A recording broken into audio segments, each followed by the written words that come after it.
Hello everyone. इस video session में हम डिस्कस करेंगे जो हमारी न्यूज़ रिलेटेड है स्टेट से। भारत में जो भी राज्य चर्चा में रहे हैं जिन भी कारणों की वजह से उनके बारे में, और ये करंट अफेयर्स में हम कवर करेंगे जनवरी से लेकर मार्च 2025 तक। आइए शुरुआत करते हैं। सबसे पहला लद्दाख की न्यूज़ आ रही है हमारे पास। जनवरी महीने की न्यूज़ देख रहे हैं। लद्दाख में शिवाजी महाराज की मूर्ति की स्थापना की गई। अब ये जो स्थापना की गई है लद्दाख में पेंगोंग जो झील है वहाँ पे की गई है। एक तो याद रखना कि पेंगोंग जो झील है ये खारे पानी की झील है। ये भी याद रखने लायक है आपको। पेंगोंग झील के किनारे और कितनी ऊंचाई पर? 14,300 फीट की ऊंचाई पर। ठीक है। अब ये क्या ऊंचाई पूछी जा सकती है भाई? जिस तरीके से यूपीपीसीएस फैक्ट्स पूछ रहे हैं पूछी जा सकती है। तो कहाँ पर स्थित है? पेंगोंग झील के पास में 14,300 फीट। महाराज शिवाजी के बारे में जानते हैं, उनके बारे में डिस्कस नहीं करेंगे। बात ये है कि यहाँ पर विवाद क्यों हुआ? विवाद ये होने लग गया कि लद्दाख वाले लोग ये कह रहे थे कि चूंकि शिवाजी महाराष्ट्र के हीरो हैं तो महाराष्ट्र में इनकी मूर्ति स्टेब्लिश होनी चाहिए, ना कि लद्दाख में। लेकिन बात ये है कि जो शिवाजी महाराज की जो मूर्ति स्थापना करी है आर्मी ने अपने डोनेशन से करी है। आर्मी ने खुद से चंदा जुटाया और उससे करी है, ना कि सरकार ने दी है। ठीक है। तो इसे मराठा यूनिट जो है द्वारा स्वयंसेवी योगदान से बनाया गया था। कहीं यही भी पूछ ले कि क्या सरकार ने इसके लिए अनुदान दिया? तो the answer would be no. तो ये डिस्कस होगा। दूसरा बात है कि गुजरात में एक नए जिला और 9 नगर निगमों की मंजूरी। तो 9 नगर निगम तो भूल जाओ, एक नया जिला बनाया गया है। अब जो नया जिला बना है उसका नाम क्या है? उसका नाम है बाउथराड। और ये किस जिले से काट के बनाया गया? तो होगा बनासकांठा। इसको मैं यहाँ पे लिख दे रहा हूँ, बनासकांठा। इस जिले से निकाल कर एक नया जिला बनाया गया बाउथराड। बस इसे याद रखना। तो अब गुजरात में जिले हो गए 34। अगर यही पूछ रहे कि बाउथराड एक नई डिस्ट्रिक्ट बनाया गया है कहाँ पे, तो पूछेंगे गुजरात में। ऐसे क्वेश्चन भी पूछे जा सकते हैं। उत्तर प्रदेश की प्रस्तावित नई निर्यात नीति क्या है, जरा ये देख लेते हैं। उत्तर प्रदेश की जो प्रस्तावित नई निर्यात नीति है इसमें हम साढ़े हमारा जो निर्यात की हिस्सेदारी है राज्य की जो जीडीपी है, सॉरी जो पूरे भारत में है, वो हम 7.5% तक बढ़ाने का लक्ष्य किया है। कि हमारा अगर इंडिया में 100% ट्रेड हो रहा है तो हमारा उत्तर प्रदेश का योगदान उसमें 7.5% होना चाहिए। वर्तमान में अभी हमारी हिस्सेदारी कितनी है? 5.8। तो हम कितनी करेंगे? 5.8% से बढ़ाकर 7.5% करेंगे। लक्ष्य 5 वर्षों में निर्यात को 3 लाख करोड़ रुपए से अधिक बढ़ाना है। तो ये भी डिजिट आप याद रख सकते हैं, वरना ये जरूर याद रखिएगा। इसके अलावा ये कहा जा रहा है कि हम किन-किन क्षेत्रों में ऐसा करेंगे। निर्माण और सेवा क्षेत्र है, कारोबारियों के लिए कारोबार सुगमता को बढ़ावा दिया जाएगा। इसके अलावा एमएसएमई क्षेत्र के विकास को बढ़ावा दिया जाएगा। बड़ी कंपनियों को प्लग एंड प्ले पार्कों में उद्योग स्थापित करने के लिए 80,000 एकड़ भूमि आवंटित की जाएगी।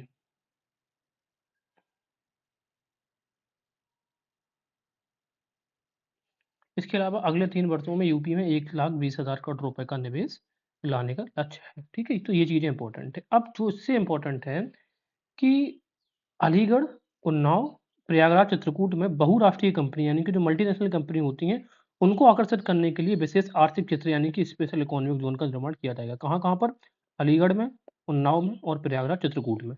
तो ये चीज़ हमने डिस्कस कर ली। उत्तर प्रदेश की प्रस्ताव नई निर्यात नीति। ये प्रस्तावित है, जब ये पास हो जाएगी तब इसे और डिटेल से देख सकते हैं। ग्रेट निकोबार द्वीप पर 72,000 करोड़ रुपए की मेगा परियोजना। सबसे पहली पहली बात ये है कि अंडमान बड़ा एरिया, इसके बाद ग्रेटर निकोबार। अंडमान एंड निकोबार है तो फिर इस लिटिल अंडमान, अंडमान, लिटिल अंडमान और फिर ये ग्रेटर निकोबार। तो ग्रेटर निकोबार इसमें हमने ये योजना चलाई है। कितने हजार करोड़ की है? तो याद रखना 72,000 करोड़ की है। हम अंडमान को यानी कि ग्रेटर निकोबार को as a tourist destination develop करने की कोशिश कर रहे हैं। इसमें क्या करेंगे हम? परियोजना है किसकी? केंद्रीय जहाजरानी मंत्रालय ने इस परियोजना को स्टार्ट करा है। परियोजना का उद्देश्य है द्वीप को एक वैश्विक पोर्ट नेतृत्व वाले शहर और उच्च स्तरीय पर्यटक गंतव्य में बदलना। दो चीजों में।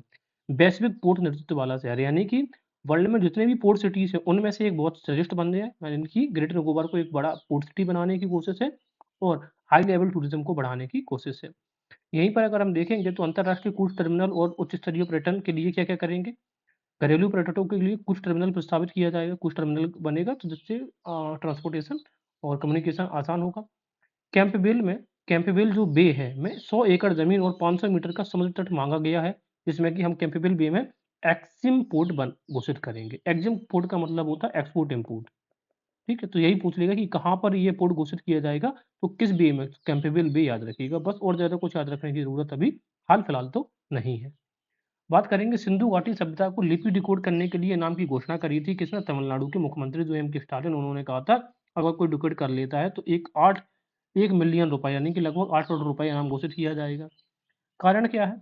ये है 2024 का वर्ष दिसंबर के लास्ट में, और हमने जो सभ्यता को डिक्लेरेशन किया था वो 1924 में किया था, तो पूरे 100 वर्ष होने वाले हैं, इस वजह से क्वेश्चन भी पूछा जा सकता है। बात ये है कि सिंधु सभ्यता का डिक्लेरेशन किसकी खोज हो गई है, किस वर्ष में किया गया? तो आंसर इज 1924। किसने किया है? तो answer is Mortimer Wheeler. M Wheeler, इनका पूरा नाम क्या था? Mortimer Wheeler. अब जब लॉर्ड कर्जन जब उस समय गवर्नर जनरल था, तो इसने 1903 में इनको आर्कोलॉजिकल सर्वे ऑफ इंडिया का हेड बनाया था, और इन्हीं के अंतर्गत ये 1924 में हमने डिक्लेयर किया कि इंडिया में एक नई प्राचीन सभ्यता की खोज हुई है। इसके अलावा और कुछ हमें याद रखना है? नहीं। हाँ, अब जरा लिपि की अगर हम बात करें तो लिपि, तो ये क्या है? जनरली किस प्रकार की लिपि थी, ये बताइए आप? बुस्ट्रोफेडन तो मेथड था, बुस्ट्रोफेडोन।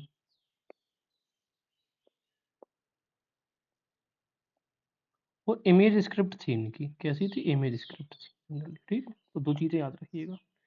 आगे बात करेंगे भारत का पहला जनरेशन बीटा बेबी। तो भारत का पहला जनरेशन बीटा बेबी का जो नाम रखा गया वो रखा गया है फ्रैंकी रेमरू आर्टडिका जादेंग। और कहाँ पे जन्मा है? तो ये भी आपको पता होना चाहिए, 1 जनवरी को मिजोरम के आइजोल में जन्मा। अब ये जो बीटा बेबी है और थीटा बेबी है, इसके बारे में हम क्या करें? इससे पहले जनरेशन जेन हमारी चल रही थी, जेन जेड।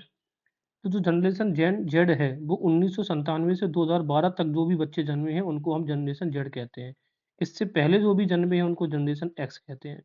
जनरेशन अल्फा 2013 से 2025 तक, और अल्फा के बाद अब आएगा बीटा, तो 2025 से 2039 तक। ठीक है, 2025 से 2039 तक की जो जनरेशन होगी उनको हम कहेंगे जनरेशन क्या? अल्फा या फिर beta. The answer would B generation beta. आगे देखेंगे अब। तो ये जो जनरेशन है इनको हमें याद रखना है, कौन सी जनरेशन किसको कही जाती है। 8 डिस्ट्रिक्ट रिजर्व गार्ड यानी कि डीआरजी जवान और एक ड्राइवर ने अपनी जान गंवा दी थी। कहाँ पे? एक आईडी ब्लास्ट हुआ था छत्तीसगढ़ के बीजापुर में 6 जनवरी को। छोड़ दो, इंपॉर्टेंट न्यूज नहीं है। अगली इंपॉर्टेंट न्यूज आती है जारवा जनजाति को वोटर आईडी। जारवा जो जनजाति है कहाँ की मूल निवासी है? तो अब पता चलेगा अंडमान और निकोबार द्वीप प्रशासन की है, इंडिजिनस है, प्राचीन है। और ये अब पहली बार ऐसा हुआ है कि हमने 19 सदस्यों को उनकी पहचान सुनिश्चित करने के लिए उनकी वोटर आईडी बनवाई गई है। ठीक, तो जनरली कहाँ पे? ये विशेष रूप से दक्षिण अंडमान में लोकेट करती है जारवा जनजाति। बात करेंगे कांडला पोर्ट पर शिप बिल्डिंग सुविधा और नए कार्गो टर्मिनल का निर्माण किया जा रहा है। कहाँ पर? कांडला पोर्ट में। इसके लिए 57,000 करोड़ रुपए की 2 निवेश परियोजनाओं की घोषणा करी गई है। शिप बिल्डिंग और मरम्मत योजना, और दूसरा है नया कार्गो टर्मिनल बनाया जाएगा। तो बहुत इंपॉर्टेंट न्यूज नहीं है, बस इतना रख लो कि कहाँ पर ये शिप बिल्डिंग सुविधा और नया कार्गो टर्मिनल का निर्माण हो रहा है? कांडला में। अगर कांडला की लोकेशन की आप बात करोगे तो ये कांडला का लोकेशन रहेगा समवेयर यहाँ। देखिए, पहले जब आज़ादी से पहले यहाँ पर एक कराची बंदरगाह था, तो यहाँ से बहुत ट्रेड होता था। लेकिन जब कराची बंदरगाह खत्म हुआ तो हमने कराची बंदरगाह को, ये तो पाकिस्तान के पास चला गया, तो हमने फिर कांडला को डेवलप किया। कांडला बंदरगाह के बारे में इंपॉर्टेंट अगर फैक्ट पता करें तो पहला तो यही कि कराची को रिप्लेस किया कांडला ने। और दूसरा बंदरगाह की अगर हम इसकी इंपॉर्टेंट फैक्ट्स की बात करेंगे तो ये पहला टाइडल पोर्ट है, फर्स्ट टाइडल पोर्ट। एक फैक्ट याद रखिएगा। और इसी का नाम क्या हो गया है कांडला का? दीन दयाल उपाध्याय पोर्ट। ठीक है, तो एक याद रखना। भारत का पहला जैविक मत्स्य पालन क्लस्टर। अगर आप पिछले कुछ महीनों से न्यूज को फॉलो करते हैं तो हमें ये पता है भारत का पहला जो जैविक राज्य है वो है आपका सिक्किम। कौन है? सिक्किम। तो यहीं पर अब यानी कि सिक्किम में ही भारत का पहला जैविक मत्स्य पालन क्लस्टर ओपन हुआ है। जिले का नाम जरूर याद रखना है, जिले का नाम है सोरेंग। जिले में ये स्टार्ट किया गया है। ठीक है, प्रधानमंत्री मत्स्य संपदा योजना, ये बताइए किस वर्ष स्टार्ट की गई थी? ठीक है, तो प्रधानमंत्री मत्स्य संपदा योजना के अंतर्गत इसको स्टार्ट किया गया है। ठीक है, भारत का पहला जैविक मत्स्य पालन क्लस्टर सोरेंग जिला और प्रधानमंत्री मत्स्य संपदा योजना के अंतर्गत। नया राष्ट्रीय संग्रहालय युगीन भारत, इसकी ओपनिंग कहाँ पर होगी? तो साउथ ब्लॉक जो है, जो हमारा दिल्ली है, वहां पर युगीन भारत, ये भारत की जो सभ्यता और संस्कृति को दर्शाता हुआ ये हमारा संग्रहालय यानी कि म्यूजियम बनेगा। जनरली इसकी दो थीम होंगी, इसकी जो थीम होगी वो दो होंगी। देखो, जो नॉर्थ ब्लॉक में बनाया जाएगा वो कालक्रम क्रोनोलॉजिकल बेस्ड होगा कि भारत में पहले क्या हुआ उसके बाद क्या हुआ, मतलब डेट वाइज जो भी चीजें होती हैं वो। तो क्रोनोलॉजिकल वाइज नॉर्थ ब्लॉक, तो देखो एन दोनों में आ रहा, क्रोनोलॉजी में ना आ रहा और इसमें नॉर्थ, तो नॉर्थ ब्लॉक में क्रोनोलॉजिकल वाइज बनेगा, जबकि साउथ ब्लॉक में जो होगा वो थीम आधारित बनेगा, तो साउथ में थीम आधारित और नॉर्थ ब्लॉक में क्रोनोलॉजिकल बेस्ड।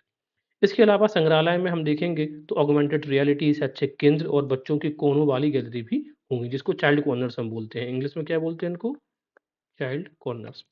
यह संग्रहालय में एक हमारा देश मदद कर रहा है, उस सॉरी ये इस संग्रहालय को हम एक देश की वैल्यू पर यानी कि उसके मॉडल पर बनाना चाह रहे हैं, तो वो फ्रांस के लूव्र म्यूजियम की तर्ज पर इसको हम विकसित करने जा रहे हैं, और इसके लिए हमने भारत और फ्रांस के बीच 9 दिसंबर 1924 को एक समझौता भी किया है। यही पूछ लेगा कि इसमें हमारा कौन देश मदद कर रहा है, यही देगा आंसर में पक्का कि जापान मदद कर रहा है या यूएसए मदद कर रहा है, तो आंसर वुड बी फ्रांस। प्रवासी भारतीय एक्सप्रेस की बात करें तो हमें ये पता है कि 10 से लेकर जो 12 जनवरी है, 10 से 12 जनवरी के बीच में हमने भारतीय प्रवासी दिवस मनाया है। अब उस भारतीय प्रवासी दिवस में इस बार प्रधानमंत्री मोदी जी ने प्रवासी भारतीय एक्सप्रेस को भी हरी झंडी दिखाई थी निजामुद्दीन स्टेशन से, और इसका जो रख रखाव यानी कि इसका जो खर्चा उठाया था वो मिनिस्ट्री ऑफ एक्सटर्नल अफेयर्स के द्वारा, ठीक है ना। और इसमें क्या था, केवल भारतीय मूल के जो व्यक्ति पीआईओस थे जिनकी आयु 45 से 65 वर्ष के बीच है, इस ट्रेन में यात्रा कर सकते हैं, भारत को देख सकते हैं, तो यही सब चीजें थी किसमें, प्रवासी भारतीय एक्सप्रेस में। यात्रियों के मूल देश से भारत आने जाने की हवाई यात्रा का 90% खर्चा भी सरकार ने वहन किया। मान लो अगर कोई व्यक्ति यूएसए में लोकेट कर रहा है, अगर वो इंडिया आता है तो उसका 90% चार्ज किसने दिया है, सेंट्रल गवर्नमेंट ने दिया है। तो ये चीज हमने डिस्कस करी प्रवासी भारतीय एक्सप्रेस। पूर्वी लद्दाख में आयुध भंडार का निर्माण, तो याद रखना बस एक ही चीज यही रखना, ये पूर्वी लद्दाख में आयुध का मतलब होता है ऑर्डिनेंस फैक्ट्रीज का हम निर्माण, भंडार डिपो है, फैक्ट्री ना होके ऑर्डिनेंस डिपो का निर्माण हम कर रहे हैं। तो चर्चा में इसी वजह से आ गया, क्यों आ गया, क्योंकि इस निर्माण से चांगथांग जो शीत मरुस्थल है और जो वन्यजीव अभ्यारण्य है और जो काराकोरम नुब्रा सियोक अभ्यारण्य है, इन दोनों के की जो विविधता है, जैव विविधता, उसके लिए थोड़ा सा खतरा दिखाई पड़ रहा है। तो दो लोकेशन याद रखो कि चांगथांग शीत मरुस्थल वन्यजीव अभ्यारण्य और काराकोरम नुब्रा सियोक। नुब्रा और सियोक क्या है, ये दोनों आपस में रिवर्स है, सियोक ट्रिब्यूटरी है किसकी, सिंध की, और नुब्रा ट्रिब्यूटरी है सियोक की, ठीक है, तो याद रखिएगा ये लद्दाख में। तमिलनाडु ने में यौन उत्पीड़न के मामले के लिए विशेष न्यायालयों की स्थापना करी। एक ओनली सिंपल सा फैक्ट याद रखना है कि कौन सा ऐसा राज्य है जिसने यौन उत्पीड़न के मामलों के लिए विशेष न्यायालयों की स्थापना करी, आंसर में दो जरूर होगा, एक तमिलनाडु भी होगा और एक केरला भी होगा, हमें लगेगा तो केरला, लेकिन है क्या तमिलनाडु, यौन उत्पीड़न तमिलनाडु। आगे देखेंगे, भारत के राष्ट्रीय राजमार्ग नेटवर्क में एक दशक में 60% का विस्तार हुआ। इस प्रकार के क्वेश्चन ट्रांसपोर्टेशन के पूछे जाते रहे हैं। तो पहले चीज ये है कि भारत का जो राजमार्ग है, राष्ट्रीय राजमार्ग यानी कि नेशनल हाईवेज की बात हो रही है, किसकी बात हो रही है यहाँ पर, नेशनल हाईवेज, कितनी वृद्धि हुई, 60%, एक दशक यानी कि पिछले 10 ईयर्स में 60% की वृद्धि यहाँ पर अंकित की गई है, ठीक है। और इस तरीके से यह दुनिया का दूसरा सबसे बड़ा नेटवर्क बन गया, ये चीज इंपॉर्टेंट है, सेकंड लार्जेस्ट। और फर्स्ट लार्जेस्ट किसका है, मुझे ये बताओ, क्या यूएसए का है या फिर चाइना का। 2014 में ये था 91,287 किलोमीटर, अब ये बढ़कर हो गया है 1,40,195 किलोमीटर। मैं फिर से रिपीट कर रहा हूँ, 2014 में था 91,287 यानी कि 1 लाख से में 9,000 कम, और अब अराउंड लगभग 1.5 लाख हो गया, 1.46 लाख किलोमीटर, ये चीज याद रखना है। इसके अलावा हाई स्पीड कॉरिडोर जो है वो 93 किलोमीटर से बढ़कर 2,0474 किलोमीटर भी हो गया है, तो ये भी याद रखना, हाई स्पीड कॉरिडोर में हमारी बढ़ोतरी देखने को मिली है। अब इन सब चीज़ों का जो श्रेय है वो भारतमाला परियोजना जो हमने 2015 में स्टार्ट करी थी, उसके तहत 35 मल्टी मॉडल लॉजिस्टिक पार्क विकसित किए गए। तो ये तो इंपॉर्टेंट आप नहीं है, जरा छोड़ दो, ये इंपॉर्टेंट है कि भारत अब पूरे वर्ल्ड में नेशनल राष्ट्रीय राजमार्ग के नंबर पर दूसरे नंबर पर बन गया है। पिछले 10 सालों में 60% की वृद्धि हुई है, और भारतमाला परियोजना 2015 में स्टार्ट हुई थी। इतना फैक्ट याद रखना है आपको बस। आगे देखेंगे, भारत मौसम विज्ञान विभाग के 150 वर्ष पूरी हुए, जिस चीज के 150 वर्ष पूरे हो जाते हैं उसको एग्जामिनर जरूर काउंटर करेगा। तो देखो अब 150 वर्ष पूरे हो गए हैं आईएमडी के, तो स्थापना कब हुई थी आईएमडी की, 1875 में हुई थी, और अब ये चल रहा है 2025। अब आईएमडी में की स्थापना 1875 में हुई थी। हुआ ये था कि 1864 में कलकत्ता में बहुत हैवी चक्रवात आया था, तब ब्रिटिश काल था, और 1866 में ओडिशा का काल, जिसको हम सी ऑफ कैलेमिटी बोलते हैं, इसी को बोलते हैं सी ऑफ कैलेमिटी, आपने हिस्ट्री में इस चीज को पढ़ा होगा। इन घटनाओं के बाद देशभर में ये पता चला हमें, हमें महसूस हुई जानकारी कि आग का अभाव है। तो इसके लिए हमने आईएमडी की स्थापना 1875 में हमने अपनी स्टार्ट करी। मूल रूप से कलकत्ता के में मुख्यालय होने के बाद स्टार्टिंग में इसका हेड कहाँ पे था? कलकत्ता में था, ये भी याद रखना। यहाँ से क्वेश्चन एक बार पूछा जा चुका है। 1944 में हमने इसका जो हेड ऑफिस है, हेडक्वार्टर्स है, वो नई दिल्ली स्थानांतरित कर दिया। इसके बाद आईएमडी 1949 में विश्व मौसम विज्ञान संगठन का एक सदस्य भी बना। तो हमें कौन-कौन सी चीज़ें याद रखनी है? स्थापना आईएमडी की 1875 में। इंटरनेशनल जो वर्ल्ड मेट्रोलॉजिकल ऑर्गेनाइजेशन है, वर्ल्ड मेट्रोलॉजिकल ऑर्गेनाइजेशन, उसका सदस्य बना 1949 में। पहले मुख्यालय क्या दिल्ली में था? शुरुआत से दिल्ली में था? The answer is no. Starting में कलकत्ता में था, क्योंकि जनरली कलकत्ता ने ही ब्रिटिश एरिया से यहीं से रूल किया है, ब्रिटिश से। और 1944 में इसको हम कब लेकर आए? दिल्ली। तो 3 तारीख याद रखना है, 1875, 1949 और 1944 दिल्ली ट्रांसफर। आईएमडी क्या-क्या करता है? वर्षा चक्रवात जैसी घटनाओं पर नज़र तो रखता ही है, उसके लिए बारे में अध्ययन करता है। आईएमडी भूकंप और वायु प्रदूषण के रिकॉर्ड करने में भी मदद करता है। याद रखना कि वायु प्रदूषण का भी रिकॉर्ड करने में मदद करता है और भूकंप के बारे में भी जानकारी हमें प्रोवाइड करवाता है। ठीक है, तो ये हमने डिस्कस किया आईएमडी के 150 वर्ष पूरे होने पर। अब हम चर्चा करेंगे नेशनल टर्मरिक बोर्ड। तो नेशनल टर्मरिक बोर्ड की अगर हम बात करें, तो नेशनल टर्मरिक बोर्ड अब दोबारा से इसको रीऑर्गेनाइज करके इसका हेडक्वार्टर कहाँ पे? निजामाबाद, तेलंगाना में रखा गया है।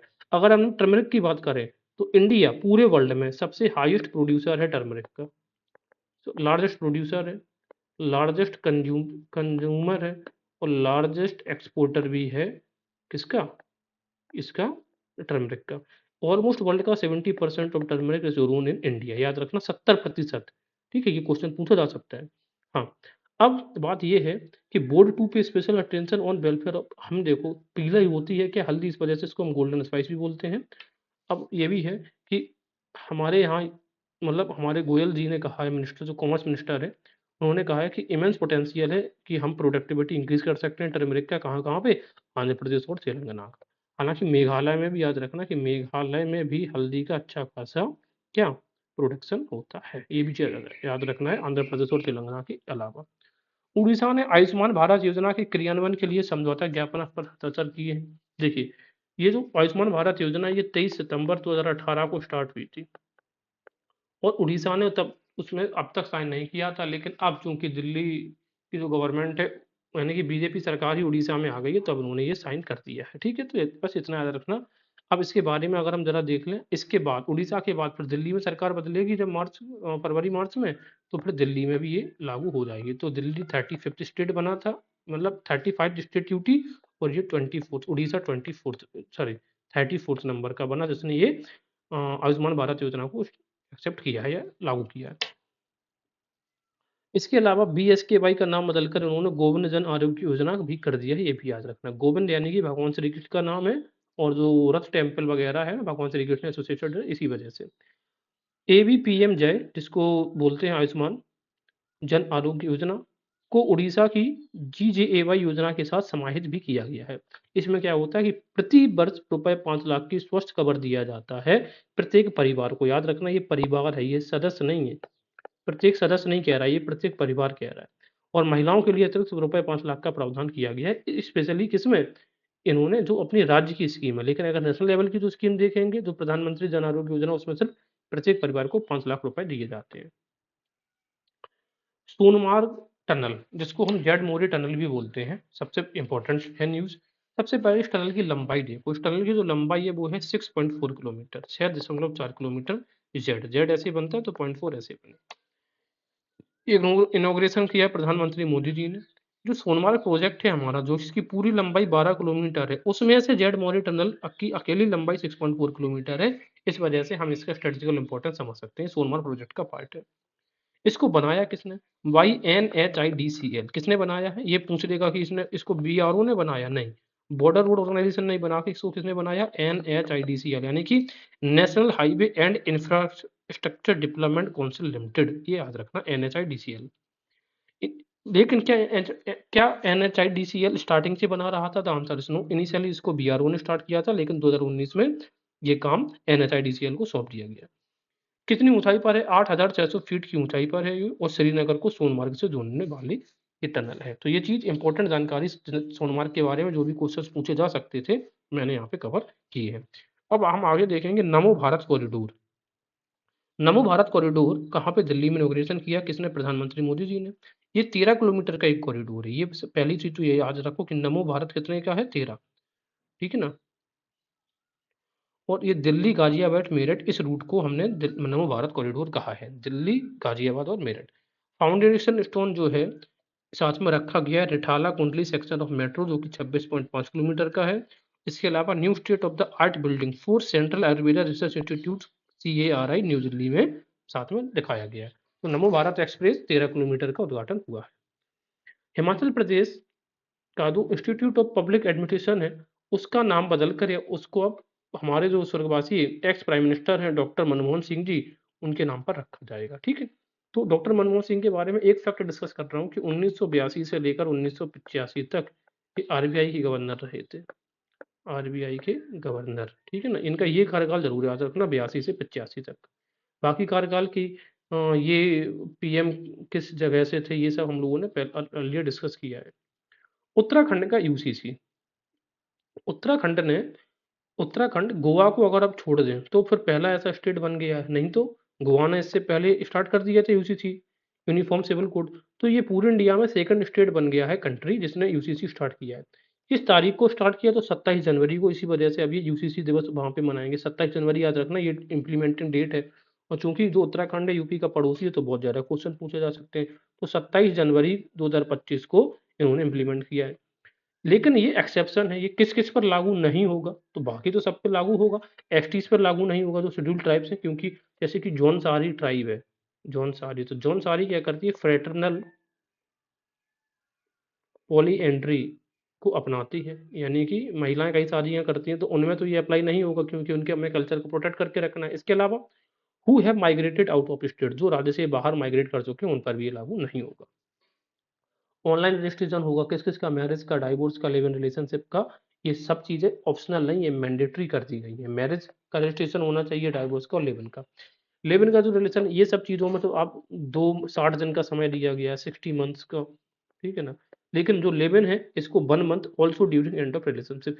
लिव इन में मतलब 1 महीने के अंदर अंदर आपको रजिस्ट्रेशन करवाना होगा, और जब आप रिलेशनशिप खत्म करेंगे तब भी आपको यहाँ पे रजिस्ट्रेशन करवाना होगा कि आप अब रिलेशन में नहीं है। इसके अलावा अगर हम बात करें कि इसकी एक्सपर्ट कमेटी कौन थी जिसके अंडर में ये चीजें हुई हैं, तो आंसर वुड बी रंजना प्रसाद देसाई। क्या है, रंजना प्रसाद देसाई। अच्छा, रंजना प्रसाद देसाई को अब गुजरात ने भी अपॉइंट कर लिया है कि उनके यहाँ पे भी UCC को अपॉइंट वो लागू होना चाहिए। तो रंजना प्रसाद याद रखना, राजस्थान ऑल्सो अपॉइंटेड हर। इम्प्लीमेंटेशन डेट बता दी है, 27 जनवरी 2025 है। रिकग्नाइज्ड चिल्ड्रन ऑफ, अच्छा एक सबसे इंपॉर्टेंट बात यह है कि अगर कोई कपल लिव इन में रह रहे हैं, तो उनके बच्चों को, और उनसे बच्चे का जन्म हुआ, तो उनको भी लीगल राइट्स या राइट, जो भी लेजिटिमेट राइट्स हैं वो सब प्राप्त होंगे, यानी कि इक्वल इनहेरिटेंस राइट्स प्राप्त होंगे। यानी कि लिव इन में रहने वाले कपल्स की जो भी संपत्ति होगी उसका वो हकदार हो जाएगा। तो अब आंख बंद करके बच्चे पैदा नहीं करना है, सोच समझ के चीजों को, अब आपको जो भी करना सोच समझ के करिएगा। तो ये चीज हमने डिस्कस कर ली। अब हम बात कर रहे हैं यूके के सोप स्टोन माइनिंग। यूके यहाँ पे उत्तराखंड है, उत्तराखंड की सोप स्टोन माइनिंग की वजह से बागेश्वर डिस्ट्रिक्ट अब इस समय प्रॉब्लम फेस कर रहा है। तो बहुत इंपॉर्टेंट चीज नहीं है, छोड़ सकते हैं। इसके अलावा Punjab to build heritage street at Shahi, देखो जो पंजाब है ये पूछेगा कि कौन सा वह राज्य है जो एक हेरिटेज स्ट्रीट शहीद भगत सिंह के नाम, उनका जो नेटिव विलेज है खटार कलान, वहां पर डेवलप कर रहा है। तो आंसर वुड भी कौन कर डेवलप कर रहा है, पंजाब। पंजाब एक ऐसा राज्य है। इसके अलावा उत्तर प्रदेश के फाउंडेशन डे हुआ था 24 जनवरी 1950 को। देखो, उत्तर प्रदेश का फाउंडेशन डे, उत्तर प्रदेश की का जो उत्तर प्रदेश बना है वो बना है 24 जनवरी 1950 को। लेकिन हम फाउंडेशन डे मना रहे हैं सिंस 2018 से, जब राम नाईक जो थे, जब यहाँ के गवर्नर थे, उन्हीं की सिफारिश पर ये मनाया जा रहा है। तो 2018 से मना रहे हैं, कब मनाते हैं, 24 जनवरी 1950 को। और 24 जनवरी को हमें पता है नेशनल चाइल्ड डे होता है, नेशनल चाइल्ड डे भी होता है। थीम इस बार की बहुत इंपॉर्टेंट हो जाती है, क्या है, विकास और विरासत प्रगति पथ पर उत्तर प्रदेश। याद रखना थीम क्या है, विकास और विरासत प्रगति पथ पर उत्तर प्रदेश। इसके अलावा यहाँ पर उत्तर प्रदेश गौरव सम्मान अवार्ड 6 लोगों को दिए गए हैं। कितने लोगों को दिए गए हैं, 6 लोगों को गौरव उत्तर प्रदेश सम्मान। उनमें से कौन कौन है, एक नजर देख लेते हैं। कृष्णकांत शुक्ला है वाराणसी से, फिजिक्स और म्यूजिशियन और पोइट है। तो कृष्णकांत वाराणसी, तो बनारस में कौन, कृष्णा। हिमांशु गुप्ता ये कहाँ पे है? वृंदावन में। हिम का आंशु वृंदावन मथुरा, ये एंटरप्रेन्योर एनवायरमेंटलिस्ट है। मनीषा वर्मा कानपुर की एग्रीकल्चरल दलित एंटरप्रेन्योर है। कृष्णा यादव कहाँ से? बुलंदशहर की कृष्णा यादव, ठीक है। कर्नल सुभाष देसवाल भी बुलंदशहर से एग्रीकल्चर और एंटरप्रेन्योर है। डॉक्टर जयसिंह फ्रॉम बहराइच, बहराइच से बनाना प्रोडक्शन के लिए बहुत फेमस है ये डॉक्टर जयसिंह, तो याद रखना आप इनको, सबको 11 लाख रुपए दिए गए हैं। तो उत्तर प्रदेश दिवस के अवसर पर 6 लोगों को ये गौरव सम्मान मिला है। इसके अलावा UP to promote Kumbh Mela. तो देखो हमें ये पता है कि उत्तर प्रदेश में कुंभ मेला का आयोजन हुआ था, तो कुंभ मेला का आयोजन उत्तर प्रदेश ने इस कुंभ मेले को इंटरनेशनल टूरिज्म फेयर जो स्पेन और बर्लिन में था, यहाँ पर इसने प्रमोट किया है। कहाँ पे था? इंटरनेशनल टूरिज्म फेयर स्पेन में आयोजन हुआ था। कुंभ मेला की बात करें तो यूनेस्को की इंटेंजिबल साइट को 2017 में इसको इंटेंजिबल साइट का दर्जा दिया है, वर्ल्ड हेरिटेज साइट का इंटेंजिबल में। कहाँ-कहाँ पर लगता है? कुंभ के बारे में जानकारी करते हैं तो एक तो उज्जैन में लगता है शिप्रा नदी के किनारे पर, हरिद्वार में लगता है गंगा नदी के किनारे पर, नासिक में लगता है गोदावरी के किनारे पर और गंगा यमुना सरस्वती के संगम पे लगता है कहाँ पे? प्रयागराज में, राजों का राज प्रयागराज। कुंभ तीसरे 3 साल बाद, अर्धकुंभ चौथे साल यानी कि कुंभ 3 साल बाद, अर्धकुंभ 6वें साल। ये सिर्फ 2 जगह पर लगेगा, प्रयागराज और हरिद्वार जहाँ पर गंगा जी का उद्भव है। और पूर्ण कुंभ जो है वो 12 वर्ष में लगता है और इस बार क्या था? हमारा महाकुंभ था 144 सालों में। ये शुरू कब होता है? इसकी शुरुआत होती है पूष पूर्णिमा। पूष पूर्णिमा को पहला शाही स्नान होता है। अखाड़ों की बात करें 3 अखाड़े शैव, वैष्णव और उदासीन। ठीक है? शैव अखाड़ा, वैष्णव अखाड़ा और उदासीन। जो उदासीन अखाड़ा है, इसके जो स्थापनाकर्ता हैं वो हैं चंद्रदेव, जो कि गुरु नानक जी के पुत्र थे। इसके अलावा यहाँ पर उत्तर प्रदेश सरकार ने कालग्राम एस्टेब्लिश किया था, इनॉग्रेट किया गया था टूरिज्म मिनिस्टर के द्वारा। कलाग्राम है ये, कलाग्राम है ना, फिर कालग्राम। इसके अलावा रेलवे ने स्टार्ट किया था एक campaign, paint my city campaign at the Prayagraj. इसके अलावा भाषणी प्लेटफॉर्म, भाषणी भाषा के लिए, भाई जब लोग अब प्रयागराज में लोग आएंगे बहुत ज़्यादा दूर दूर से, तो इनको भाषा कैसे समझ में आएगी? तो एक एआई चैटबॉट रखा था जिसका नाम था भाषणी। इसके अलावा Netra Kumbh to combat vision impairment, ठीक है ना, जिन लोगों को आंखों से संबंधित दृष्टि बाधित समस्याएं हैं तो यहाँ पर अपना टेस्ट करा सकते थे नेत्र कुंभ में। ग्रीन कुंभ इनिशिएटिव भी स्टार्ट किया गया था जिसका थीम था एक थैला एक थाली, एक थैला एक थाली। विद्या कुंभ स्टार्ट किया गया था जनरली किनके लिए? विद्या कुंभ के अंतर्गत फ्री जो स्टडी मटेरियल था वो बच्चों को दिया जाना था, जो जनरली लेबर क्लास फैमिली के बच्चे बिलोंग कर रहे थे, उनको लिए था विद्या कुंभ।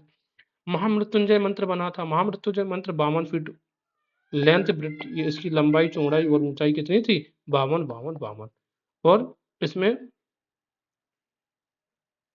11,11,111 रुद्राक्ष इसमें मतलब स्थापित किए गए थे महामृत्युंजय मंत्र में, ठीक है। कुंभ वाणी और कुंभ मंगल की बात करें तो कुंभ वाणी की अगर हम बात करें, दोनों जो स्टेशन से ऑल इंडिया रेडियो ने स्टार्ट किए थे, इसमें से जो कुंभ वाणी है, वाणी, ये स्टार्ट किया था एफएम 103.5 मेगाहर्ट्ज पर ये प्रसारित होता था कुंभ वाणी। यूपी ने प्राइवेटाइज किया 2 डिस्कॉम्स को। कौन-कौन से 2 डिस्कॉम्स? एक है दक्षिणांचल विद्युत वितरण निगम और दूसरा है पूर्वांचल विद्युत वितरण निगम। तो दक्षिण और पूर्वांचल को अब इन्होंने क्या कर दिया है? प्राइवेटाइज्ड कर दिया है। काशी तमिल संगम बहुत इंपॉर्टेंट हो जाता है इस बार के लिए। ये काशी तमिल संगम 3.0 यानी कि थर्ड एडिशन है। ये 15 से 24 फरवरी, 15 को होता है वैलेंटाइन डे, 24 फरवरी तक यानी कि 23 फरवरी को अंत हुआ था किसका? कुंभ का। उसके दौरान ये चला। लेकिन कहाँ चला, कहाँ पर है? ये वाराणसी में 10 दिन लंबा चला। स्टार्ट किसने किया था? इनॉग्रेट किया था धर्मेंद्र प्रधान जी थे और उस समय कौन थे? मुख्यमंत्री हमारे योगी आदित्यनाथ, दोनों ने मिलकर। याद रखना पीएम जी यहाँ पर नहीं थे। थीम पर्सनालिटी इस साल के कौन रहे हैं? संत अगस्त्यार रहे हैं, क्योंकि संत अगस्त्यार ही हैं, उनको ये क्रेडिट दिया जाता है कि दक्षिण से उत्तर भारत की ओर जाने वाले संत हैं और उन्होंने इस संस्कृति को दक्षिण में फैलाया, तो संत अगस्त्यार। एजुकेशन मिनिस्ट्री जो है उसका ये कार्यक्रम होता है काशी काशी तमिल संगम।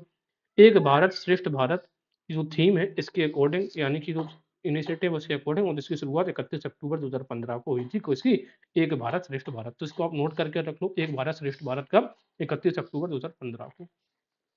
तो ये काशी तमिल संगम का हमने ये थर्ड एडिशन देखा वाराणसी में, 10 दिन का आयोजन 15 से 24 फरवरी। Uttar Pradesh plus Google cloud, Uttar Pradesh और गूगल क्लाउड से एक समझौता किया है। Launch open network for agriculture, agriculture के लिए क्या करेंगे? नेटवर्क ओपन करेंगे। किसके साथ? गूगल क्लाउड के साथ में यूपी ने समझौता किया। संस्कृति उत्सव की बात करें तो संस्कृति उत्सव उत्तर प्रदेश में मनाया गया 2 से 26 जनवरी, क्योंकि हमें पता है 24 जनवरी को उत्तर प्रदेश स्थापना दिवस मनाया जाता है, तो उसी के उपलक्ष्य में 2 से लेकर 26 जनवरी, ठीक है। इसका थीम थी उत्तर प्रदेश पर्व हमारी संस्कृति हमारी पहचान। उत्तर प्रदेश पर्व हमारी संस्कृति हमारी पहचान। संस्कृति उत्सव वाली में थीम है संस्कृति। इसके अलावा धनौरी वेटलैंड नोटिफिकेशन की चर्चा चल रही है कि धनौरी वेटलैंड, सबसे पहले आप ये देखो कि धनौरी वेटलैंड है कहाँ पर। तो धनौरी वेटलैंड का जो नोटिफिकेशन, जो धनौरी वेटलैंड है ये गौतम बुद्ध नगर जो डिस्ट्रिक्ट है JPN वहाँ पर है। और ये जनरली यहाँ पर माइग्रेटरी जो बर्ड है वाटर फॉकॉल, ये यहाँ पर ज़्यादातर आती है। तो अब तैयारी कर रही है उत्तर प्रदेश की स्टेट गवर्नमेंट कि इसको नोटिफाई कर दे। देखो धनौरी किसी भी वेटलैंड को नोटिफाई कौन कर सकता है, स्टेट गवर्नमेंट इसको नोटिफाई कर सकती है, लेकिन हटा नहीं सकती स्टेट गवर्नमेंट, ये चीज याद रखना। Dhanauri wetland notification. Uttar Pradesh aerospace and defence policy 2024 क्या कह रही है? इन्वेस्ट 50,000 करोड़, मतलब इन्वेस्टमेंट हमारा आएगा कितना इसमें, 50,000 करोड़।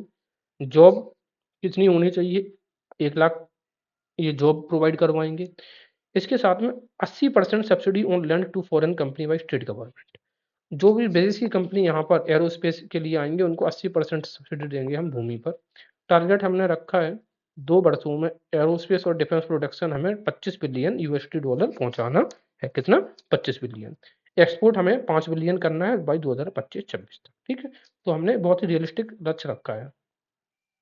तो बस इतना याद रखना यार, उस पर डिफेंस पॉलिसी के बारे में हमने 80% सब्सिडी देंगे, 1 लाख जॉब, 50,000 करोड़ का इन्वेस्टमेंट, और हमारा लक्ष्य है 25 बिलियन प्रोडक्शन और 5 बिलियन एक्सपोर्ट का। इसके अलावा मध्य प्रदेश, तो यहाँ तक तो बात थी हमारी यूपी से रिलेटेड। अब है आती है हमारे पास मध्य प्रदेश। मध्य प्रदेश वर्ल्ड का लार्जेस्ट 3D रंगोली इन भोपाल में बनाई है मध्य प्रदेश ने। स्वामी विवेकानंद की जो बर्थ एनिवर्सरी होती है 12 जनवरी को, युवा दिवस मनाते हैं, उसी के उपलक्ष्य में वर्ल्ड की सबसे लार्जेस्ट रंगोली बनाने वाला बन गया है भोपाल। और आर्टिस्ट किसकी देखरेख में बनी? शिखा शर्मा। 18,000 स्क्वायर फीट के एरिया में यह रंगोली बनाई गई थी।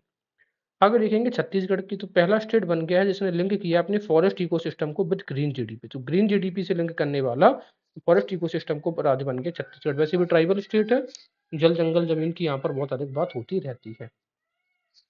पश्चिम बंगाल ने मांग करी है कि गंगा सागर मेला को भी नेशनल स्टेटस दिया जाए। अब गंगा सागर मेला जैसे कि कुंभ को नेशनल स्टेटस होता है, उसी तरीके से ममता दीदी ने भी मांग करी है। खरबूजे को देख के खरबूजा रंग बदलता ही है। जो गंगा सागर मेला है, जो हुगली और जो पश्चिम जो बे ऑफ बंगाल है, बंगाल की खाड़ी, यानी कि जहाँ पर जो नदी हुगली है ये बंगाल की खाड़ी में से इस एरिया पर गिरती है, वहीं पर ये कुंभ का आयोजन किया जाता है। ये जनरली कपिल मुनि का ने अपना यहाँ पर आश्रम बनाया था, क्योंकि 5 किलोमीटर गंगा सागर सेतु है, मुरली गंगा रिवर और सागर आइलैंड जहाँ पे बनता है, वहां पर कपिल मुनि ने अपना आश्रम बनाया था। पूछा जा सकता है कि गंगा सागर मेला किस मुनि को समर्पित है, तो कपिल मुनि को, याद रखना। कोलकाता का बोई मेला बोई, ये बंगाली वर्ड दिख रहा है। ओल्डेस्ट बुक फेयर है inspired by the Frankfurt tradition. दुनिया मतलब इंडिया का सबसे प्राचीन बुक फेयर है, और इसका जो हमने संकल्पना ली है, जो इंस्पायर्ड है, वो है फ्रैंकफर्ट ट्रेडिशन जो चलता है फ्रैंकफर्ट जर्मनी में है, वहां से।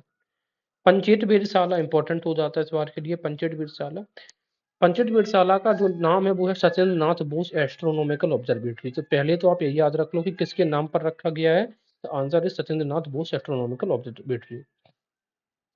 पश्चिम बंगाल के पुरुलिया जिले में, पुरुलिया कौन सा डिस्ट्रिक्ट है? पुरुलिया। और कौन सी पहाड़ी है? पंचेट पहाड़ी पर इसकी स्थापना करी गई है। SN Bose centre for basic sciences, SN मतलब सत्येंद्र नाथ बोस सेंटर। ये 600 मीटर की ऊंचाई पर इसकी स्थापना करी गई, वो 6वीं ऑब्जर्वेटरी है।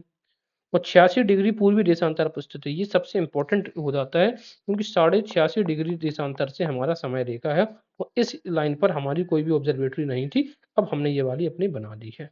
ठीक है, तो उत्तर में आर्कटिक महासागर से लेकर दक्षिण में अंटार्कटिका तक फैले 86 डिग्री पूर्वी देशांतर पर बहुत कम वेधशालाएं हैं पूरे वर्ल्ड में। इसी वजह से हमने इसको इंस्टॉल कहाँ पे किया है? 86 डिग्री पूर्वी देशांतर पर, याद रखना है। क्या क्या याद रखना है? किसके नाम पर है? सत्येंद्रनाथ बोस के नाम पर। 600 मीटर की ऊंचाई पर है, 6वीं ऑब्जर्वेटरी हो, 86 डिग्री पर। तो 6 का ज्यादातर इसमें संबंध है, लेकिन नाम है इसका पंचेट यानी कि 5। इसके बाद बात करेंगे उड़ीसा में आपातकाल के बंदियों के लिए मानसिक बेहतर और मुफ्त इलाज। यही क्वेश्चन अकेला यही याद रखना है कि आपातकाल के बंदियों के लिए मानसिक पेंशन और मुफ्त इलाज करने वाला कौन सा राज्य बना है, तो answer would B Orissa. Orissa ने डिक्लेयर किया है अनसीजनल रेन को एक कैलेमिटी। तो ये भी फैक्ट याद रखने के लिए। अनसीजनल रेन का मतलब होता है बेमौसमी वर्षा को एक तरीके से आपदा, क्योंकि जहाँ पे फसलों में बहुत नुकसान हो जाती है, तो उड़ीसा ने डिक्लेयर किया आपदा। उड़ीसा चौथा 34th स्टेट बन गया जिसने इंप्लीमेंट किया आयुष्मान भारत मैत्री जन आरोग्य स्कीम। ये मैंने बता दिया था पहले। और जो 35 स्टेट या यूटीज बनी है वो बन गई है आपकी दिल्ली। अच्छा, ये जो स्कीम चलती है मैत्री जन आरोग्य स्कीम, इसकी नोडल एजेंसी है नेशनल हेल्थ अथॉरिटी एनएचए, जिसको हम बोलते हैं। स्टार्ट कब हुआ था? सितंबर 2018 में, 23 सितंबर 2018। असम ने लॉन्च किया इस बार गुण उत्सव 2025। यही पूछेगा गुण उत्सव 2025 क्या है या फिर कहाँ पे लॉन्च किया गया था, तो आंसर होगा असम। गुण उत्सव, गुण मतलब लोगों के अंदर, बच्चों के अंदर गुण होने चाहिए, स्किल्स होनी चाहिए।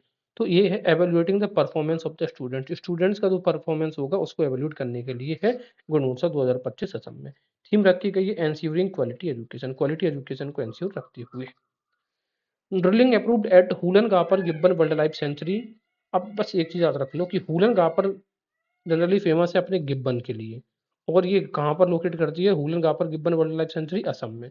यहाँ पे ये भोगदुई रिवर के किनारे पर स्थित होता है, और यहाँ पर ड्रिलिंग को एक प्रोजेक्ट अप्रूवल मिल गया है। तो अब न्यूज़पेपर में इस प्रकार की वाइल्ड लाइफ सेंचुरीज आती रहती हैं, तो एग्जाम में भी पूछे जाने के चांसेस बढ़ जाते हैं। Hollongapar gibbon wildlife sanctuary, Bhogdoi river. Dibrugarh को सेकंड कैपिटल बना लिया है किसने? अपनी असम ने। और जोरहट को कल्चरल कैपिटल डिक्लेयर किया असम ने। तो असम की अभी कैपिटल क्या बताइए? दिसपुर। और सेकंड कैपिटल बनेगी डिब्रूगढ़। तो दोनों का नाम डीडी से रहेगा, लेकिन कल्चरल कैपिटल क्या डिक्लेयर करी गई है? जोरहट। तो कल्चरल जोर जोर से अपना कल्चर का प्रचार प्रसार करेंगे जोरहट में, ऐसे याद रखेंगे। इसके बाद हम देखेंगे कंट्री का, ये भूटान है, यहाँ पर देख लो ये डिब्रूगढ़ है, ये जोरहट, तो ये आपकी हो जाएगी कैपिटल, कैसी? Cultural capital. और डिब्रूगढ़ हो जाएगी इसकी दूसरी, डा से डिब्रूगढ़, दा से दूसरी, ऐसे याद रखना है ना। डिब्रूगढ़ दूसरी कैपिटल है। कंट्री का पहला ऑर्गेनिक फिश क्लस्टर के बारे में डिस्कस करके आ चुके हैं, सोरेंग डिस्ट्रिक्ट सिक्किम में। नाबार्ड के द्वारा इसको एस्टेब्लिश किया गया है। नाबार्ड की स्थापना 1982 में हुई थी। राजीव रंजन सिंह मिनिस्टर है एनिमल हस्बेंड्री के, Rajiv Ranjan Singh. Arunachal Pradesh freedom of religion act 1978 का रिवाइवल हो गया है। अब उन्होंने दोबारा से अपना रिवाइव कर दिया है, क्योंकि जिस तरीके से फोर्सफुल कन्वर्जन हो रहा है उसको टैकल करने के लिए अब 2 साल की जेल, 10,000 रुपए जुर्माना रख दिएगा। तो यही पूछ लेगा कि किस राज्य ने ये कन्वर्जन पर बैन लगाया है या अपना एक्ट को रिवाइव किया है, तो आंसर होगा अरुणाचल प्रदेश। बुद्धिज्म, अगर हम अरुणाचल प्रदेश को ट्राइब्स की बात करें जो बुद्धिज्म को फॉलो करती हैं, तो एक तो मोनपा, तो मोना के पापा कौन? अरुण, ऐसे याद रखेंगे। मेमबास, शेरजुक पेंस, खम्बास और खम्बटी। तो देखो शेर शेर वाले जितने भी नाम आएंगे ना, ये हमेशा अरुणाचल प्रदेश की ही ट्राइब्स होंगी। खम्बा अरुणाचल प्रदेश में, खम्बा, और खम्बटी, खम्बटी भी अरुणाचल प्रदेश में। तो कौन कौन सी ट्राइब है? मोनपा, मेमबास, शेरजुक पेंस, खम्बास और खम्बटी। नेचर वर्शिप करते हैं। नेचर वर्शिप यानी कि ये डॉन ई पोलो यानी कि सन और मून की पूजा करने वाले जनरली ये ट्राइब्स हैं, कुछ लोग हैं। और वैष्णविज्म को फॉलो करने वाली है नॉक्टिस एंड अकास। कौन कौन कौन सी ट्राइब है? नॉक्टिस एंड अकास। तो एग्जाम में कई बार ट्राइब्स के बारे में पूछ सकते हैं, तो यहाँ पे ये चीजें हमें फोकस में रखनी है। परशुराम कुंड मेला 2025 का आयोजन किया गया था, कहाँ पे? अरुणाचल प्रदेश में। पास है परशुराम, अरुणाचल प्रदेश में। और सीएम चाउना मे ने किया था, कहाँ पे? लोहित रिवर के किनारे पर। ये जो परशुराम कुंड मेला है अरुणाचल प्रदेश में स्टार्ट किया गया है, इसको कुंभ ऑफ नॉर्थ ईस्ट यानी कि नॉर्थ ईस्ट का इसको क्या बोलते हैं? कुंभ बुलाया जाता है। और किस स्कीम के अंतर्गत? प्रसाद स्कीम 2015 के अंतर्गत इसको क्या किया गया था? स्टार्ट किया गया। पांगसू पास फेस्टिवल ये कहाँ पे सेलिब्रेट किया जाएगा? अरुणाचल प्रदेश में, क्योंकि हमें पता है अरुणाचल प्रदेश में ही पांगसू पास है। पटकाई हिल्स में है ये पांगसू पास। पांगसू पास festival Arunachal Pradesh, Patkai hills. Patkai hills से ही लेडो रोड जाती है, जिसको हम सिटिबल रोड भी बोलते हैं। इतना नहीं पूछेंगे, छोड़ो। हाँ, ये चूकन पास याद रखना। चूकन पास कहाँ पे है? यहीं पर अरुणाचल प्रदेश में। ईस्टर्न मोस्ट पॉइंट है इंडिया का, नॉर्थ ईस्टर्न, और पांगसू पास के भी नॉर्थ ईस्ट में है ये कौन सा? चुकन पास। तो पांगसू पास और चुकन पास दोनों कहाँ पे? अरुणाचल प्रदेश में। पहला जनरेशन का बीटा बेबी मणिपुर में, ये हमने डिस्कस कर लिया है, ये देख लो यहाँ पर जनरेशन दे दी 2025 से 39 तक का जनरेशन बीटा होगा। इससे पहले 2010 से 2024 तक जनरेशन अल्फा था। उससे पहले 2010 से पहले वो था जनरेशन जेड, फिर मिलेनियल्स, उससे पहले जनरेशन एक्स और बेबी बूमर। ठीक है, तो ये कुछ ये स्टार्टिंग ये वाली जरूर याद रख लो, ये वाली। आगे देखेंगे फाउंडेशन, ये छोड़ो। हाँ, कोकबोरोक लैंग्वेज का इस बार प्रोटेस्ट काफी चर्चा में रहा था। कोकबोरोक जो लैंग्वेज है वो त्रिपुरा की, त्रिपुरा का गठन कब हुआ था? 1972 में, 27वें संविधान संशोधन। देखो 72 और 27 डिजिट यहाँ पे चेंज किए गए। गुजरात का नई डिस्ट्रिक्ट बापथराड़ बन गया है, और किससे अलग करके? बनासकांठा से। डिस्कस कर चुके हैं हम पहले। आर्कोलॉजिकल एक्सपेरियंशियल म्यूजियम भटनगर में बन रहा है, कि आर्कोलॉजी को हम एक्सपीरियंस कर सकते हैं, क्योंकि हर कोई तो आर्कोलॉजी में जाके देख नहीं सकता, तो एक्सपीरियंस कर सकते हैं। और ये म्यूजियम बना है भटनगर में, और जो भटनगर है वो होम टाउन है हमारे प्रधानमंत्री मोदी जी का। महाराष्ट्र ने अलाउ कर दिया होम्योपैथिक प्रैक्टिशनर्स को to prescribe allopathic medicine. Homeopathic यानी कि जो होम्योपैथिक के डॉक्टर्स हैं वो एलोपैथिक यानी कि जो अंग्रेजी दवाइयाँ उनको अलाउ कर सकेंगे, ऐसा अलाउ करने वाला महाराष्ट्र राज्य बन गया है। 10वां Ajanta Ellora inter film festival 15 से 19 जनवरी का आयोजन कहाँ पे हुआ है? महाराष्ट्र में हुआ। याद रखना चाहिए कि अजंता एलोरा कहाँ पे? महाराष्ट्र में है। चेयरमैन है आशुतोष ग्वारिकर और ओपनिंग फिल्म है इस बार के Ajanta Ellora inter film festival की वो है लिटिल जाफना। और जाफना जैसे आएगा तो हमारे दिमाग में आएगा कि श्रीलंका से रिलेटेड मूवी है, तो आंसर इज नहीं, ये श्रीलंका से रिलेटेड नहीं है, ये फ्रेंच और तमिल लैंग्वेज से रिलेटेड मूवी है। तो फ्रेंच तमिल लैंग्वेज की मूवी है कौन सी? लिटिल जाफना। बात करेंगे एक रिवर बहुत चर्चा में इस बार रही है जो पावना रिवर, इसको पूना सिटी पिंपरी चिंचवाड़ा जो एरिया है ये महाराष्ट्र का एरिया है और ये महाराष्ट्र का इंडस्ट्रियल एरिया के तौर पे जाना जाता है। इसी वजह से इसने पॉल्यूटेड कर दिया है पावना रिवर को। तो पावना रिवर महाराष्ट्र। जरा देखते हैं। देखिए जो भीमा रिवर है इसकी सहायक नदी है पावना रिवर। ये भीमा रिवर आ रही है और ये आ रही है आपकी पावना रिवर। फिर भीमा इस तरीके से आगे जाती है। और जो मूला रिवर है, ये मूला रिवर और ये जो मूठा रिवर, ये दोनों सहायक नदियां हैं किसकी? मूला मूठा पावना की। ठीक है, तो मूला मूठा पावना याद रखिएगा। भीमा, पावना, मूला मूठा पावना। मूला रिवर की बात करेंगे तो यहाँ पर हमें मूलसी डैम दिखता है, जबकि मूठा रिवर पर हमें पनसेट और खड़गवासला डैम दिखता है। कौन कौन सा? खड़गवासला और पनसेट। याद रखना ये पनसेट है, अभी हम एक पढ़ के आए पंचेट है ना, वो नहीं है। तो ये थी हमारी पावना रिवर के बारे में पुणे के एरियाज में। कर्नाटका ने गरुड़ अक्षी, क्या नाम है इसका? ऐसा देखो, गरुड़ अक्षी। गरुड़ अक्षी एक ऑनलाइन एफआईआर सिस्टम टू कर world life crimes. World life जो क्राइम्स होते हैं जंगली जीव जंतु के रिलेटेड उनको टैकल करने के लिए गरुड़ अक्षी ऑनलाइन एक एफआईआर सिस्टम है, इसको लॉन्च किया है। तो देखो गरुड़ मतलब वैसे भी जंगली होता है, अक्षी मतलब निगरानी रखने वाला, तो इससे कनेक्ट कर लोगे। और किसने कर स्टार्ट किया है? कर्नाटका ने। First case of H M P V at the Bangalore 8 month old baby. देखो एच एम पी वी जो वायरस स्टार्ट हुआ था उसका पहला केस हमें बंगलौर में देखने को मिला था। इसका फुल फॉर्म क्या होता है? Human Meta Numa virus. ये जनरली रेस्पिरेटरी वायरस है, कॉमन कोल्ड के जैसे इसके लक्षण होते हैं सेम एज, लेकिन इसकी कोई वैक्सीन नहीं बनी है। पहला केस महाराष्ट्र में, सॉरी बेंगलोर में एक 8 महीने के बच्चे के अंदर देखा गया था। एंशियंट महेश्वर स्कल्पचर एक खोजा गया था, वो कहाँ पे? तकगुंजी उडुपी कर्नाटक में। इंपॉर्टेंट नहीं छोड़ दो। नगोबा जात्रा फेस्टिवल कहाँ पे मनाया जाता है? ट्राइबल फेस्टिवल है, आदिलाबाद तेलंगाना में मनाया जाता है नगोबा जात्रा। 28 जनवरी से 4 फरवरी तक इसको सेलिब्रेट किया गया है। इसके अलावा देखेंगे नगोबा मतलब कि इसमें सरपेंट डीटी यानी कि जो नाग देवता है उनकी पूजा करी जाती है। गुसाडी डांस भी होता है जो गोंड ट्राइब के द्वारा, तो गोंड ट्राइब गुसाडी डांस। और ये भारत का सेकंड बिगेस्ट ट्राइबल फेस्टिवल है। कौन सा? नगोबा जात्रा फेस्टिवल। तो फिर फर्स्ट बिगेस्ट कौन सा है? फर्स्ट बिगेस्ट इसी से मिलता जुलता नाम है मेधर्मा जात्रा। इसी को बोलते हैं सम्मक्का सरलम्मा जात्रा। ठीक है, इसका वैसे भी नाम ही बड़ा है, सम्मक्का सरलम्मा जात्रा। ये फर्स्ट बड़ा ट्राइबल फेस्टिवल और सेकंड है नगोबा जात्रा। इसके अलावा बात पूछ लिएगा कि कनुमा जो कैटल फेस्टिवल है ये कहाँ पे सेलिब्रेट किया गया? तो आंसर हमारा होगा तेलंगाना में। कनुमा कैटल फेस्टिवल तेलंगाना। इसके अलावा हम बात करेंगे इनिशिएटिव एक विजन नेक्स्ट के बारे में। तो विजन नेक्स्ट इस बार का हमारा जो विजन है वो टेक्सटाइल सेक्टर में हम अपना विजन देख रहे हैं। यूनियन मिनिस्टर जो है टेक्सटाइल के श्री गिरिराज सिंह उन्होंने लॉन्च कर दिया है कौन सा? Vision next. और किसके लिए? फैशन इंडस्ट्री के लिए। कहाँ पे लॉन्च किया है? ये फैशन इंडस्ट्री के लिए लॉन्च किया है। कहाँ पे? हैदराबाद में। ठीक है ना। और यहाँ पर एक जो बुक परिधि 24x25 ये भी लॉन्च की गई थी। ये भी किससे रिलेटेड है? फैशन इंडस्ट्री से। तो विजन नेक्स्ट किससे रिलेटेड है? Fashion industry. और वैसे भी हमारा विजन होता है फैशन के बारे में, ऐसे याद रख सकते हैं। इसके अलावा इंटरलिंकिंग ऑफ तमीरा पानी और करूमेनियर नाम्बियर रिवर। ये रिवर रिवर बहुत इंपॉर्टेंट है। अब ये रिवर कहाँ पे है? आप ये वाला एरिया देखते हैं इंडिया का, सॉरी ये वाले सेक्शन में ये मैप यहाँ पे दिया गया है। देखते हैं दो रिवर है, तमरा पानी और नाम्बियार रिवर। ठीक है, तो तमरा पानी यहाँ इस रिवर में एक्सेस वाटर है, यहाँ पे वाटर कम है, तो इसका वाटर यहाँ से सेंड कर दिया जाएगा। तो 3 रिवर को कनेक्ट किया जाएगा, एक तो तमीरा परानी को, दूसरा करूमेनियार को, तीसरा नाम्बियार को। ये तीनों की रिवर जो है वो तमिलनाडु में हमें देखने को मिलती है। तो यही पूछ लेगा कि दक्षिण की कौन सी रिवर को हम इंटरलिंक करेंगे। तो तमीरा पानी रिवर ये वेस्टर्न घाट से निकलती है और एम्प्टी होती है कोरकाई गल्फ ऑफ मन्नार में जाके। यहाँ पर देख रहे हैं ये gulf of Mannar. 94% work completed in phase 1 और 96%, अब ये छोड़ दो, ये कोई जरूरी नहीं है। हाँ, इंटरलिंकिंग बस इतना रखो। इसकी जो डेडलाइन थी वो 2020 थी, लेकिन हम तब तक सिर्फ अभी तक 94% वर्क कंप्लीट कर पाए, अभी ऑपरेशन नहीं हुई है इसकी। 45वां हमारा करंट अफेयर से आंध्र प्रदेश से रिलेटेड। प्रधानमंत्री मोदी ने फाउंडेशन स्टोन रखा।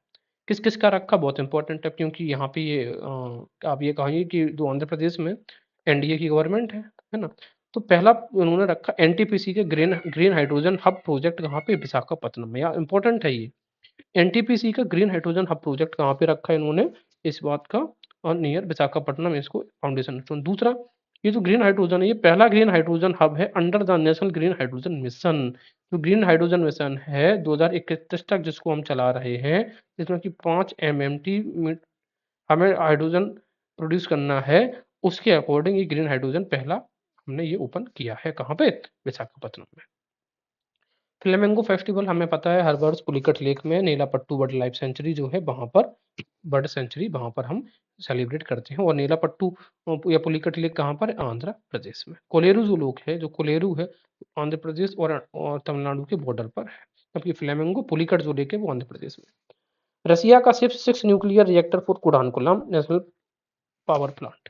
रसिया ने 6वां न्यूक्लियर रिएक्टर भेज दिया है किसके लिए, कुडानकुलम जो नेशनल पावर प्लांट है उसके लिए। कुडानकुलम की जो स्थापना है वो 1988 में हुई थी। अभी हमारा क्या है, 3 फेज प्रोजेक्ट है, उसमें हम 1000 मेगावाट 2 रिएक्टर्स 3 फेज में हम जनरेट करेंगे। टोटल हमारे पास कितनी यूनिट होंगी, 3 दूनी 6 यूनिट्स हम लगा रहे हैं। ठीक है, तो याद रखना किसकी मदद से, रसिया की मदद से। और कहाँ पे, कुडानकुलम में। कितनी यूनिट्स लगानी है हमें, 6 न्यूक्लियर रिएक्टर है। अगर हम बात करें गवर्नमेंट ऑफ इंडिया का जो टारगेट है, तो हमें अपनी जो पावर कैपेसिटी है जो अभी की 22,480 है, ठीक है ना, तक बढ़ानी है। अभी नहीं, ये हमें 2031 तक 22,480 तक हमें अपनी पावर कैपेसिटी न्यूक्लियर बढ़ानी है। ठीक है, याद रखना कितनी, 22,480, और कब तक, 2031 तक। इसके अलावा भाभा एटॉमिक रिसर्च सेंटर्स ये ट्रॉम्बे में बनाया गया है। कहाँ पे, ट्रॉम्बे सबसे पहले बनाया गया था। और पहला न्यूक्लियर पावर प्लांट जो है वो तारापुर में 1969, कब, न्यूक्लियर पावर प्लांट तारापुर 1969, और जो बुलंदशहर में बनाया गया वो है 1992 से स्टार्ट हो गया था ये। इसके अलावा रमन राजमन्नन, ये कौन, ये रमन राजमन्नन ये किंग है मन्नन ट्राइब के, जिन्होंने अटेंड किया है रिपब्लिक डे की परेड। बात ये है, ये पहले इस शेड्यूल ट्राइब की केरला से बिलोंग करते हैं, शेड्यूल ट्राइब में, और ओरिजिन जनरली इस ट्राइब का तमिलनाडु में हुआ था। Only Adivasi dynasty with king, एकमात्र आदिवासी डायनेस्टी है जहां पर ये राजा महाराजाओं वाली प्रथा अभी भी विद्यमान है। मैट्रिलिनियल सिस्टम ऑफ डेस्केंट होता है, और ये हिंदू जनरली धर्म से हिंदू है और एग्रीकल्चर को ये प्रैक्टिस करते हैं। आगे देखेंगे, artist from different state perform different dances. देखो रिपब्लिक डे के टाइम पे अलग अलग आर्टिस्ट ने अलग अलग डांस को परफॉर्म किया, तो एक बार देख लेते हैं जरा। Snow line and Monpa, Monpa बताया था मोना के पापा, स्नो लाइन, और मैंने बताया था शेर वाले, जैसे हम शेर जोनपा कहते थे ना, शेर जोनपा का ये सब हिमाचल सॉरी अरुणाचल प्रदेश से रिलेटेड करेंगे। बिहू असम का, कालबेलिया राजस्थान, ये हमें पता है। पदायनी पदायनी केरला में। छऊ बंगाल झारखंड और उड़ीसा का है। बधाई बधाई बी से बुंदेलखंड का रीजन का है, मध्य प्रदेश का है। ठीक है, बधाई बुंदेलखंड मध्य प्रदेश। मेंटॉक फ्लावर डांस ये कहाँ का देखने को मिलेगा, लद्दाख में। और जो सिंटू डांस है, सिंटू डांस, ये हट्टी कम्युनिटी इसको परफॉर्म करती है। ठीक है, द टर्म सिंटू ट्रांसलेट टू लाइन क्लब से रिलेटेड है। ये लाइन कब, यानी कि शेर के जैसे बच्चा सिंटू, तो ये इंपॉर्टेंट से। हिमाचल प्रदेश से बिलोंग करता है कौन सा, सिंटू डांस, हट्टी कम्युनिटी, और कहाँ से, हिमाचल प्रदेश से। जबकि मेंटक फ्लावर डांस लद्दाख से, बधाई बुंदेलखंड से। तो ये अब वीडियो काफी लॉन्ग हो रहा है, तो ये हमने जनवरी महीने में बहुत ज्यादा करंट अफेयर्स जनरेट हुआ था, तो हमने जनवरी महीने तक के कवर कर लिए हैं, फरवरी मार्च के नेक्स्ट वीडियो में कवर करेंगे। धन्यवाद।